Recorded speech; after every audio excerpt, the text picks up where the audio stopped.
இந்த 3 நாட்களாக இண்டிகோ விமான நிறுவனம் தொடர்பான இந்த பஞ்சாயத்து நம்ம பேசியாகணும், மக்களுக்கு தெரியணும். எப்போவுமே ஒரு சந்தை பொருளாதாரம் என்றால் என்னவென்றால், பல்வேறு நிறுவனங்கள் போட்டி போடும்போது கன்சியூமர் லாபம் அடைவார். ரைட்டா? இப்போ ஒரு ஃபோன் எடுத்துக்க, எத்தனை ஃபோன் இருக்குது இன்றைக்கி மார்க்கெட்டுக்கு? உன்னை கவர்றதுக்கு ஒவ்வொரு ஃபோனும் டிசைனாக இதில் இந்த ஃபீச்சர் இருக்குது, அந்த ஃபியூச்சர் இருக்குன்றாங்க. அப்புறம் ஃபோனு வாங்குறதுக்கு நீங்கள் எங்ககிட்ட வாங்கினீங்கன்னா இவ்வளோ டிஸ்கவுண்ட்டு, கவர் ஃப்ரீயாக தரேன், ஸ்க்ராட்ச் கார்டு ஃப்ரீயாக தரேன், ஹெட்ஃபோன்ஸு ஃப்ரீயாக தரேன்ட்டு இப்படி பண்ணுறாங்க. ஒரே ஒரு ஃபோன் கம்பெனி இருந்துச்சுன்னா 50,000 வாங்கினா வாங்கலைன்னா பொண்ணு தூக்கி மூஞ்சில் அடிப்பான். கரெக்டாக? இப்போ ஜியோ சிம் மாதிரி. அதே தான் கரெக்டான உதாரணம் சொன்னேன். இன்னைக்கு ஒரு 6-7 நிறுவனங்கள் இருந்துச்சுன்னா எதில் ரீசார்ஜ் கம்மியாக அங்கிட்டு போவோம் நம்ம. கரெக்டாக? எதில் டேட்டா கம்மியாக கொடுக்குறானோ அங்கே போவோம். 2 கம்பெனி கொண்டு வந்துட்டாங்களா இன்னைக்கு மார்க்கெட்டில் சொல்லிக்கிற மாதிரி இருக்கிற மொபைல் சர்வீஸ் நிறுவனம் எத்தனை? ஜியோ, ஏர்டெல். வேற என்ன இருக்குது? எதுவுமே இல்லை. அப்படியே இருந்தாலும் நெட்வொர்க் கிடைக்கிறது இல்லை. அப்படிதான். அப்படி ஆட்டோமேட்டிக்காக அங்கிட்டு போயிடுவில்ல. ஒரு அரசு நிறுவனம் இருந்துச்சு, ஓச்சிட்டாங்க எல்லாம் சேர்ந்து. முன்னாடிலாம் இந்த செல்ஃபோன் சேவைகள் வந்த புதிதில் 2005-6 எல்லாம் ஆர்பிஜி செல்லுலார், பிபிஎல், இது அதுன்னு ஏர்செல்லு ஏகப்பட்டது இருந்துச்சு. இன்றைக்கி எல்லாத்தையும் அமுக்கி 3 கொண்டு வந்துட்டாங்க. 2 ஆக்டிவாக இருக்குது, 1 மூச்சு இழுத்து பிடிச்சிக்கிட்டு இருக்குது, வோடஃபோன். அதே தான் விமான சேவை நிறுவனத்தில். Go Air, Deccan Airways, Jet Airways, Kingfisher Airlines, இது போல் பல்வேறு நிறுவனங்கள், ஒரு 6-7 நிறுவனங்கள் இருந்துச்சு. இன்றைக்கி ஒவ்வொருத்தனையாக சூரிய மூச்சு. இண்டிகோ, ஏர் இண்டியா 2 கொண்டு வந்துட்டாங்க. வேறு கம்பெனி இல்லை. ஸ்பைஸ் ஜெட்டு ஏதோ போன போதுன்னு மூச்சு விட்ருக்கு. அது வோடஃபோன் மாதிரி. அது ஸ்பைஸ் ஜெட்டும் இருந்துச்சு, முன்னாடி ஸ்பைஸ் ஜெட்டும் இருந்துச்சு, அதையும் வச்சுட்டாங்க. அண்டு இந்த அகமதாபாத்தில் அந்த விமான விபத்து நடந்த பிறகு இல்லை அதற்கு முன்பாகவே விமான ஓட்டிகளுக்கு, பைலட்டுகளுக்கு போதுமான ஓய்வை கொடுக்க வேண்டும் என்பதை கட்டாயமாக்குகிறது அரசு. இது உலகளாவிய நாம்ஸ். இப்போ ஒருத்தர் போறாருன்னா ஒருத்தர் ஒரு வாரத்துக்கு இத்தனை லேண்டிங் தான் பண்ணணும், இத்தனை லேண்டிங் பண்ணிட்டானா இவ்வளோ ரெஸ்ட் கொடுக்கணும். இது கட்டாயம்.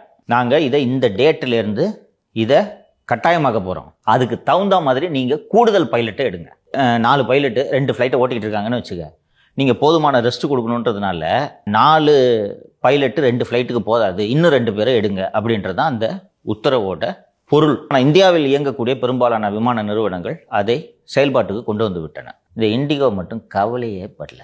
கவலைப்படாததோடு மட்டுமல்லாமல் விமானங்களை அதிகரிக்கிறாங்க. கூடுதல் விமானங்கள்லாம் பண்ணிவிட்டு அதிகரிச்சுட்டு அவங்க பாட்டு ஓட்டிகிட்டு இருக்காங்க. அரசாங்கம், விமான சேவைகள் அமைச்சகம் இந்த டேட்லேருந்து கட்டாயம் பஸ், 1/12 கட்டாயம் பஸ்ன்ட்டாங்க. அப்படி இல்லைன்னா ஓட்டுறதா அப்படின்ட்டாங்க. நீங்கள் என்ன பண்ணுறாங்க? இண்டிகோ நிப்பாட்டிட்டா அவங்களுக்கு தானே சார் நஷ்டம். நிப்பாட்டிட்டா அவங்களுக்கு நஷ்டம்தான். கூடுதலாக பைலட்டுகளே எடுக்க வேண்டும். கம்மி சம்பளத்துக்கு எடுத்தால் செக்குமாடு மாதிரி போட்டு இவங்களை அட்டின்னு அடிக்கலாம் அப்படின்ற அடிப்படையில் இந்த நிறுவனம் பண்ணிகிட்டு இருக்கு. 1/12 இது கட்டாயம் பஸ், இவ்வளோ இது எடுக்கலைன்னா ஓட்டக்கூடாதுன்னு சொன்ன உடனே கூடுதல் விமானிகளை எடுப்பதற்கு பதிலாக நான் ஃப்ளைட்டை நிப்பாட்டியாச்சா? விமானத்தை ஓட்ட ஆள் இல்லை. 2 நாட்களாக கரெக்டாக நேற்றுன்னு விமானத்தில் பயணிக்கிறேன், மதுரை கோர்ட்டு. எனக்கு இது இவ்வளோ நடந்துக்கிட்டு இருக்கிறது எதுவுமே தெரியாது. 6 மணிக்கு ஃப்ளைட்டு, 4 மணிக்கெலாம் போயிட்டேன் ஏர்போர்ட்டுக்கு. போகிறேன், ஒரு அரை மணி நேரம் தாமதம் அப்படின்னாங்க. எனக்கு இது என்ன நடந்துட்டு இருக்குதுன்றது ஒன்றுமே தெரியல.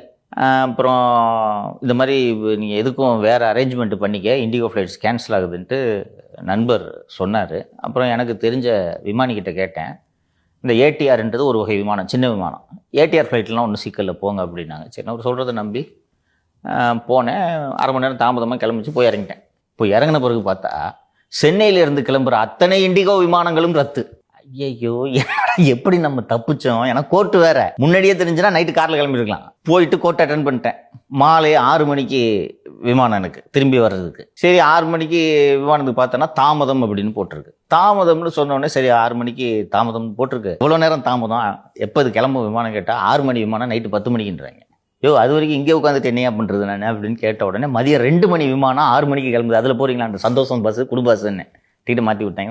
வந்துட்டு சென்னை விமான நிலையத்திற்கு வந்து பார்த்தா என்னோட அந்த பார்க்கிங்க்கு போகிறதுக்கு ஒரு பக்கியில் போனோம். அதில் வரவர் சொல்கிறாரு, பையனுக்கு இன்டர்வியூ தான், ஹாங்காங் யூனிவர்சிட்டியில் இன்டர்வியூ தான், டெல்லியில் இன்டர்வியூ நாளைக்கு காலையில் 9 மணிலேருந்து இப்போ தான் வெளியில் வரேன் ஏர்போர்ட்டை விட்டு அப்படின்றார். இவ்வளோ நேரம் எங்கே சார் இருந்தீங்கன்னா? உள்ளே தான் உட்காந்துருந்தேன்.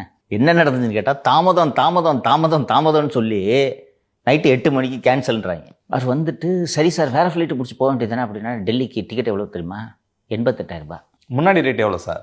8,000, 10,000, 12,000, அதிகபட்சம் 15,000. நாளைக்கு டிக்கெட்டுக்கு இன்றைக்கி நீ புக் பண்ணனா 10-15,000 வரும். ஒரு 20 நாளைக்கு முன்னாடியே புக் பண்ணோன்னா 8000 பண்ணலாம். அதற்கு பிறகு பார்த்தால் நேற்று மட்டும் கிட்டத்தட்ட 1000 விமானங்கள் ரத்து. அகமதாபாத்லேயே எங்கேயோ ஒரு திருமண ரிசப்ஷன், மாப்பிள்ளையும் பொண்ணு ஒரு ஊரில் இருக்காங்க, எல்லாரும் ரிசப்ஷனுக்கு அங்கே கூடியிருக்காங்க. இவங்க டக்குன்னு என்ன பண்ணிட்டாங்க, ஏர்போர்ட்லேயே வச்சு லைவ் கேமராவில் ரிலே, பொண்ணு மாப்பிள்ளை ஹாய் ஹாய். இதை விட சிக்கல், இப்போது விமான நிலையத்துக்கு போனவொடனே தான் உனக்கு தெரியுது.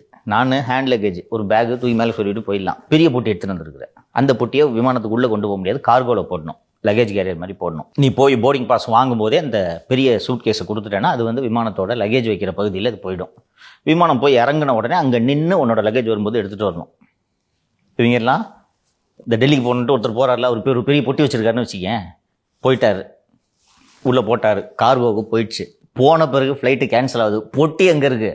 நேற்று வரும்போது நான் பார்த்தேன், பெரிய ஹால், விமான நிலையம் எவ்வளோ பெருசு இருக்கும், வெறும் பொட்டி அடிக்க வச்சுருக்காங்கப்பா.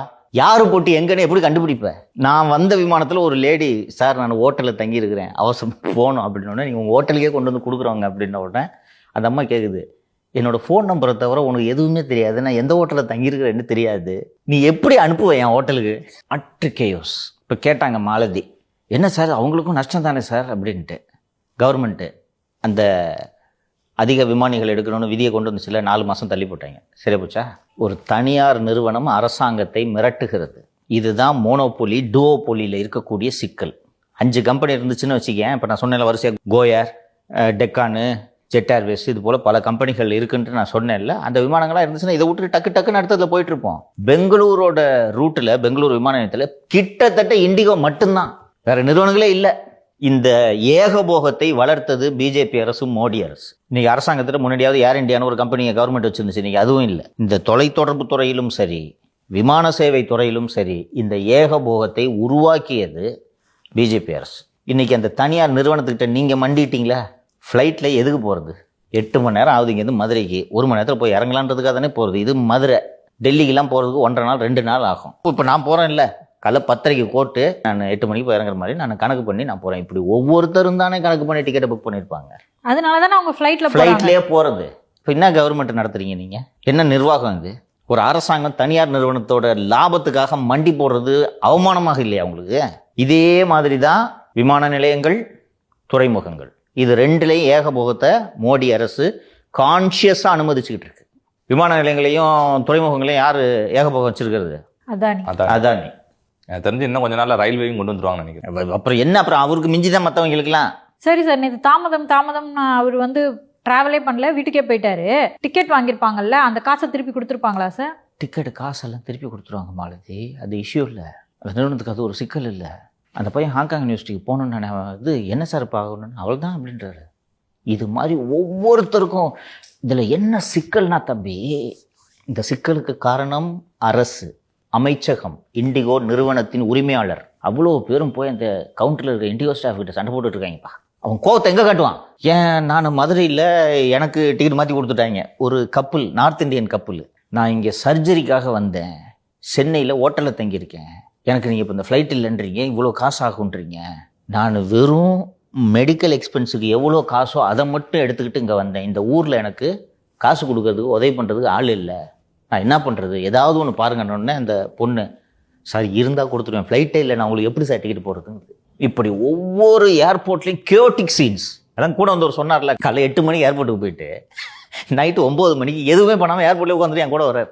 இதில் பல பேரோட லக்கேஜ்லாம் மாட்டிக்கிச்சு உள்ள. துட்டு வச்சிருக்கவனுக்கே இந்த கதினா, துட்டு இல்லாதவங்களை நீங்கள் ரோட்டில் எப்படி நடக்க விட்டீங்க லாக்டவுன் போட்டு? ஞாபகம் இருக்கா? இன்றைக்கி எதிர்கட்சிகள் இருக்கிற நிலைமையில இவங்கள திருப்பி இவங்க தான் வந்துக்கிட்டு இருக்காங்க. அதனால் இது போன்ற ஆட்சியை நீங்கள் தொடர்ந்து நடத்தி கொண்டிருந்தால், தேர்தல் ஆணையம் உடனிருந்தாலும் தோற்பீர்கள் என்பதை பிஜேபி அரசு புரிந்து கொள்ள வேண்டும். இப்படி ஏகபோகத்தை அனுமதிக்கிறது எந்த அரசுக்கும் எந்த சொசைட்டிக்கும் நல்லதில்லை. அரசியலில் நீங்கள் ஏகபோகம் பண்ணுறீங்க, பிஜேபி தவிர ஒரு கட்சியே இருக்கக்கூடாதுன்னு. தொழிலையும் அப்படி பண்ணால் உங்கள் வாக்காளர்கள் தான் பாதிக்கப்படுவாங்க. அதனால இது பதிவாகணுன்றதுக்காக தான் பண்ணுறேன்.